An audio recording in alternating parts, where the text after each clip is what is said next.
Shalom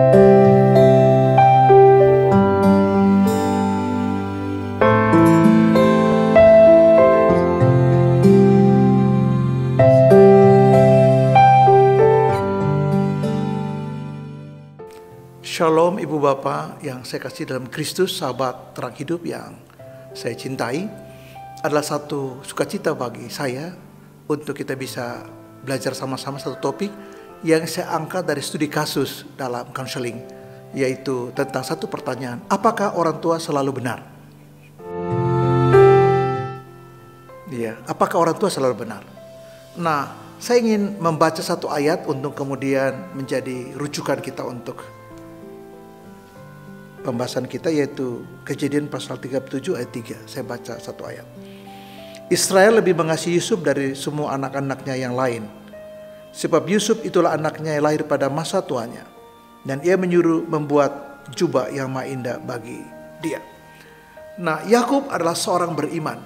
Nah, Yakub mengasihi Yusuf lebih dari 12 anak lainnya.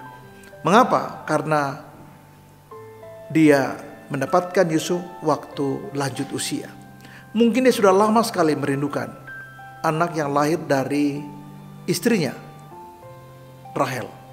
Memang Lea itu melahirkan, dan Silpa juga, ya, Bilha juga, ya, akhirnya juga Rahel juga. Tetapi bagi Yakub barangkali relasi secara unik dengan Rahel membuat harapan dia begitu tertumbuk pada keturunan yang lahir dari Rahel. Dan ketika Yusuf anak pertama dari Rahel, adiknya Benyamin, itu menjadi satu jawaban atas kerinduan Yusuf, kerinduan Yakub akan anaknya dari Rahel.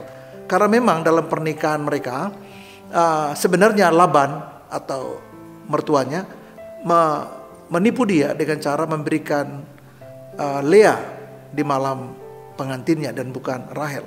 Sehingga ada sedikit konflik terjadi di sana. Karena dia mencintai Rahel bukan Lea, tetapi yang dikasih oleh Laban berdasarkan tradisi di situ adalah Lea, sehingga dia merindukan ada anak yang lahir dari rahim Rahel. Dan ketika ini terjadi, dia sangat-sangat mengasihi dan memanjakan Yakub. Dan ini menimbulkan persoalan, bukan hanya pada relasi antara kakak adik dia dengan saudara-saudara yang lain, tapi juga untuk kehidupan Yusuf di kemudian hari. Nah, banyak orang tua yang merasa bahwa dirinya benar, selalu benar. Walaupun jumlah itu lama-lama mulai berkurang dan sekarang tidak banyak lagi. Mengapa? Orang tua pun sadar bahwa ada banyak juga kekurangan kita. Orang tua juga sadar bahwa gambaran itu tidaklah tepat. Mengapa? Karena kita juga melakukan kesalahan. Misalnya Yusuf itu dimanja oleh ayahnya, terlalu diprioritaskan. Kadang-kadang ada orang tua yang merasa bahwa anak laki lebih penting karena membawa marga dan sebagainya. Tetapi kita harus ingat bahwa anak laki atau perempuan sama-sama anak kita. Apakah dia bawa nama keluarga besar, marga atau tidak, sama-sama anak kita. Dan seringkali orang berpikir bahwa dia lebih merasa bermakna atau berharga, gambaran dirinya atau self-esteem menjadi seperti mendapatkan sesuatu yang baik kalau dia dihormati. Dan seringkali itu menyerempet ke konsep bahwa dia tidak melakukan kesalahan. Padahal kita tahu bahwa ada banyak sekali kesalahan yang kita buat, termasuk dalam pengasuhan buat anak-anak kita. Kadang-kadang bukan soal itu saja, tapi kita tidak hadir sebagaimana seorang ayah yang Tuhan inginkan, sebagai imam, sebagai guru, dan sebagai pemimpin dalam keluarga kita, bagi istri dan bagi anak-anak. Jadi tidak semua orang tua itu sempurna, jadi bisa melakukan banyak kesalahan, sehingga tidak benar bahwa orang tua itu selalu benar. Hal yang kedua saya mau angkat dari studi kasus Nuh dan keluarga Ishak Ribka. Nuh itu sempat mengucapkan kata yang tidak baik buat anaknya yang bungsu, Ham. Dan itu sebabnya saya mengatakan bahwa sebagai orang tua, Nuh seharusnya berkata-kata yang baik tentang anaknya. Kemarahannya membuat dia mengucapkan kata yang sangat kasar, bahkan mengutuk. Mengatakan seperti itu kepada anak itu sesuatu yang sangat menyedihkan. Bagaimanapun juga perkataan yang keluar dari ayah atau orang tua kepada anaknya itu adalah perkataan yang seharusnya membawa berkat atau memberkati anak-anaknya. Tapi kata-kata Nuh justru sangat buruk terhadap Ham, anaknya, karena ada kesalahan Ham. Sebenarnya tiap hari juga orang tua buat kesalahan. Tiap hari juga anak-anak buat kesalahan. Kita sama-sama buat kesalahan. Tapi kata-kata Nuh kepada Ham itu menjadi contoh yang buruk buat kita. Jangan sampai kita mengulangi hal yang sama. Ketika kita marah, kita tidak bisa mengontrol emosi kita dan kata-kata seperti itu seringkali keluar.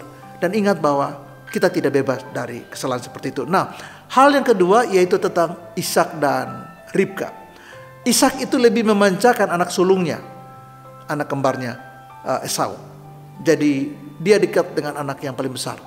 Tapi Ribka istrinya dekat dengan anak bungsunya Yakub.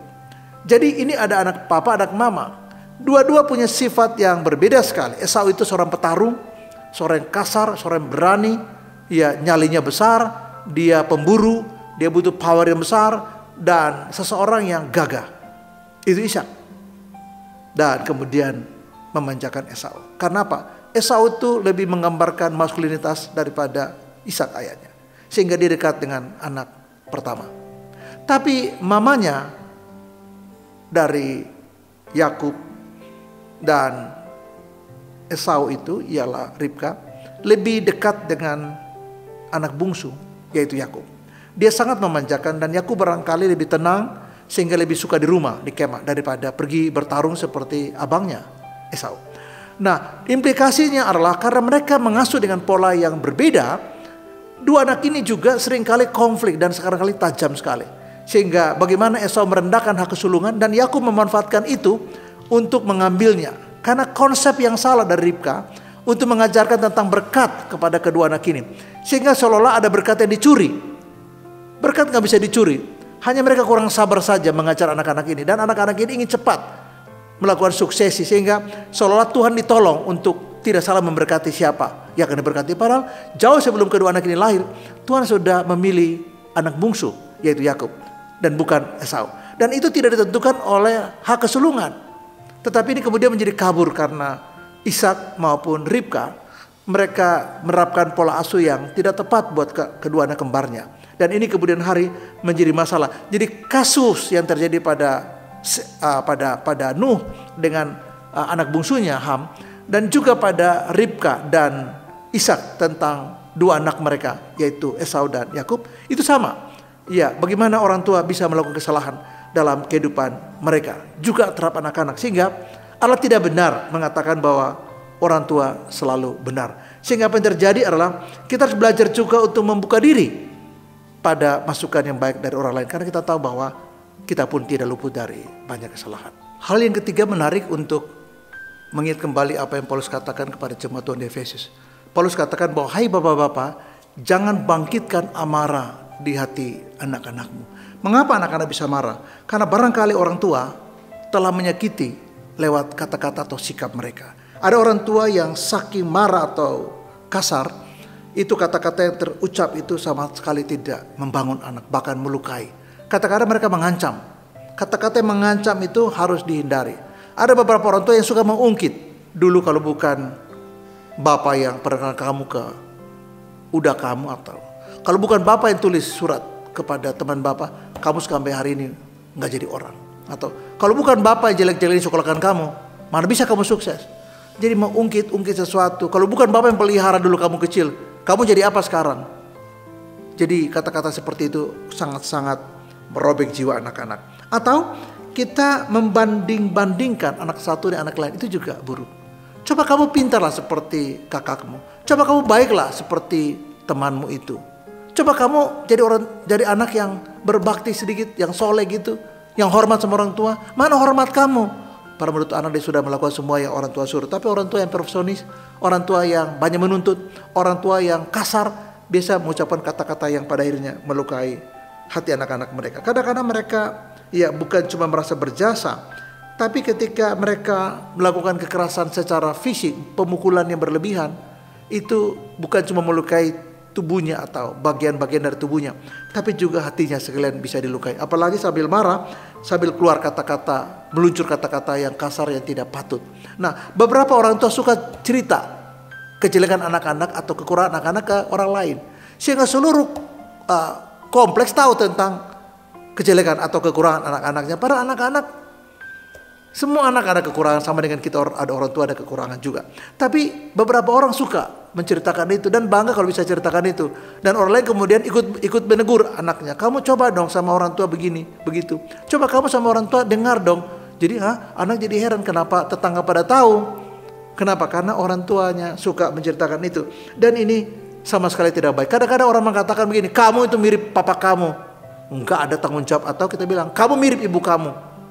Sama sekali gak bisa diandalkan. Atau kita bilang kepada anak-anak, percumalah, suruh dia, gak ada yang benar. Jadi mengeneralisasi bahwa semua itu salah, itu kesalahan yang kemudian bisa melukai hati anak-anak. Bagaimana mereka tidak marah, bagaimana mereka tidak terluka, bagaimana mereka tidak sedih dan hancur, bagaimana hati mereka tidak retak ketika kata-kata, sikap kita, cara kita, pola asuh kita begitu negatif dan tidak sepatutnya.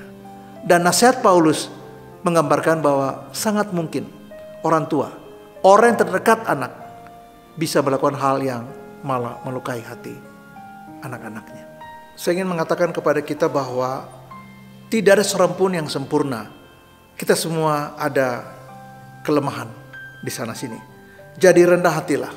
Baik kita sebagai orang tua, ayah atau ibu, baik kita sebagai anak, baik kita sebagai kakak, baik kita sebagai adik. Siapapun kita, apapun jabatan kita, kita tidaklah sempurna. Ada banyak sekali hal yang menjadi titik kelemahan kita. Jadi rendah hatilah. Ketika ada seseorang memberi masukan, biasanya orang-orang dekat Tuhan pakai untuk memberi masukan. Kalau kita sebagai suami, maka yang paling dekat untuk memberi masukan itu adalah istri kita. Kalau kita istri, maka yang paling dekat memberi masukan kita kepada kita adalah suami kita. Kalau kita anak-anak, maka orang tua lah yang memberi masukan. Kalau kita sebagai orang tua, anak-anak lah yang memberi masukan. Tentu saja dengan bahasa yang sesantun mungkin. Dengan bahasa seperti bahasa Nabi Nathan. Nah, ketika Nabi Nathan menegur Daud, Nabi Nathan tidak langsung menyampaikan kesalahan Daud, tapi dia sedikit berputar. Itu gaya komunikasi Nabi Nathan. Berbeda dengan Yohanes Pembaptis waktu memberitahu kesalahan Herodes. Dengan gaya yang berbeda, responnya juga jadi lain. Nah, ketika Daud menerima nasihat dari Nabi Nathan karena kesalahannya, Nabi Nathan menyampaikan dengan baik dan Raja Daud bisa menerima itu. Ketika Yesus mengingatkan Yudas, ketika Yesus mengingatkan Petrus, perbedaannya adalah Yudas tidak menghiraukan itu. Petrus di akhir hidupnya menyadari bahwa yang dikatakan Yesus itu benar dan dia mengambil pelajaran dari masukan Yesus. Nah, ketika Saul itu bersalah seperti Daud, Tuhan menyuruh Samuel untuk datang dan mengingatkan Saul. Perbedaannya ialah Saul tidak mendengar sama sekali apa yang disampaikan Tuhan melalui Samuel. Daud mendengar apa yang dikatakan oleh Tuhan melalui Nabi Nathan. Jadi dua orang bersalah. Raja Saul bersalah, Raja Daud bersalah. Samuel datang bicara atas nama Tuhan buat Saul. Nabi Nathan datang bicara kepada Daud tentang kesalahannya. Tapi dua orang raja ini sikapnya berbeda. Endingnya juga akhirnya berbeda. Daud merendahkan diri dan bertobat. Dan Tuhan memulihkan hidupnya. Saul mengeraskan hati, membenarkan diri. Dan akhirnya hidupnya tragis.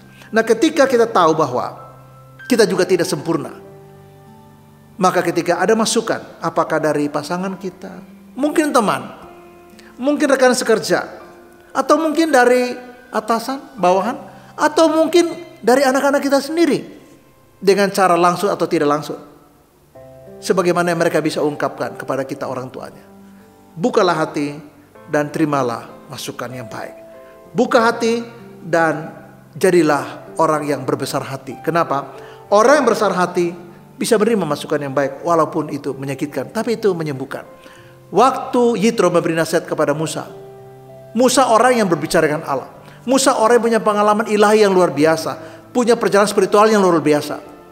Tetapi ketika Yitro, mertuanya, memberi masukan kepada Musa, Musa mendengar masukan Yitro. Nah, orang tua sama seperti anak juga tidak pernah luput dari kesalahan. Jadi apakah orang tua selalu benar?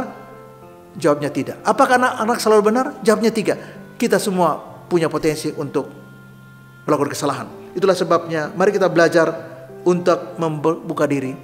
Mari kita belajar untuk menerima nasihat yang baik.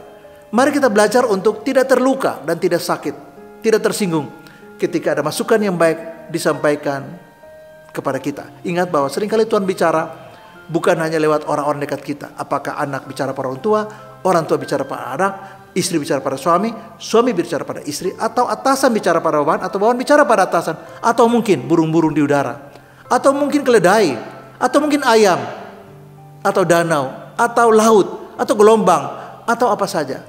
Tuhan bisa pakai apa saja dan siapa saja untuk menolong kita untuk kembali ke jalan yang benar. Buka hati, terima nasihat yang baik, dan bersyukurlah karena Tuhan mengasihi kita. Dia tidak mau kita jatuh, karena itu dia datang dan memberi nasihat dengan caranya sendiri. Tuhan Yesus memberkati kita semua. Shalom buat sahabat terang hidup, dan Tuhan memberkati. Amin.